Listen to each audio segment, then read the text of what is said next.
Hi అండి. Welcome to our channel home of sister. ఈరోజు నేను మీకు ఒక టేస్టీ బ్రేక్ఫాస్ట్ అండ్ స్నాక్ ఎలా అయినా తినొచ్చండి అలాంటి ఒక రెసిపీ అయితే చూపించబోతున్నాను, చూసేయండి. దానికోసం ముందుగా ఇలా సోరకాయని తీసుకోండి. ఇంత చిన్న ముక్క అయితే సరిపోతుందండి. నేనైతే ఇది ఓన్లీ మా బాబు కోసమే చేస్తున్నాను, తనకి బ్రేక్ఫాస్ట్ లాగా పెట్టడానికి. అంతైతే సరిపోతుంది. మీరు ఇంకా మీ ఫ్యామిలీ కోసం కావాలంటే మీకు నచ్చినంత క్వాంటిటీలో అయితే చేసుకోవచ్చండి. సో అది మంచిగా పీల్ ఆఫ్ చేసిన తర్వాత ఇలా తురుముకోండి నీట్గా. మీరు కావాలంటే ఆ లోపల సీడ్స్ ఆ పార్ట్ ఉంటుంది కదా, కావాలంటే మీరు అలా తురుముకోండి, లేదంటే ఓన్లీ పైన పార్టే తీసుకోండి. నేనైతే మొత్తం తీసుకున్నాను, బికాజ్ నా దగ్గర చిన్న సొరకాయ ముక్కే ఉంది కదా, అంత తీసుకున్నాను. తీసుకొని తురుముకున్న తర్వాత దీన్ని మెజర్ చేయండి. నాకైతే ఇంత చిన్న కప్పు ఉంది కదా, ఆ కప్పు నిండా వచ్చిందండి. సో దానికి ఒక హాఫ్ కప్పు క్వాంటిటీలో బియ్యం పిండి తీసుకొని అలాగే కాస్త జీలకర్ర, అలాగే కొంచెం ఉప్పు అండ్ కారం కూడా వేసుకొని కొంచెం కొత్తిమీర కూడా వేసుకొని అంతా అయితే మంచిగా మిక్స్ చేసుకోండి.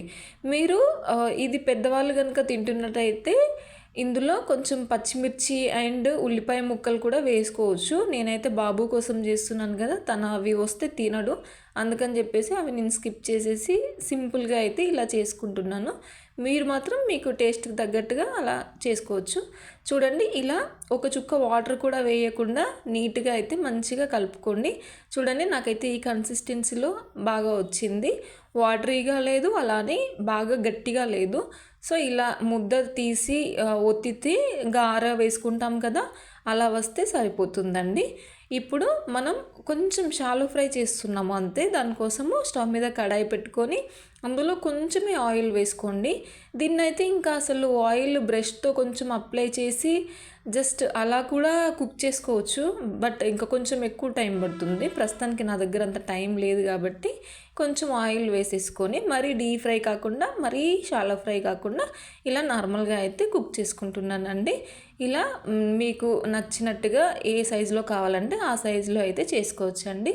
ఇక్కడ మంటని మీడియం ఫ్లేమ్లో అయితే అడ్జస్ట్ చేసుకొని రెండు వైపులా కూడా మంచిగా కాల్చుకోండి.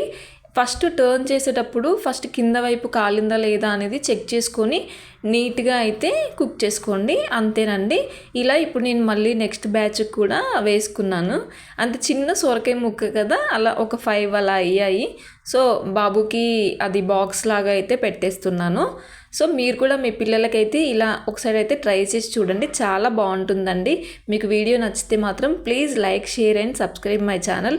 చాలామంది వీడియో చూస్తున్నారు కానీ సబ్స్క్రైబ్ అయితే చేయట్లేదండి. వీడియో కనుక నచ్చితే ప్లీజ్ సబ్స్క్రైబ్.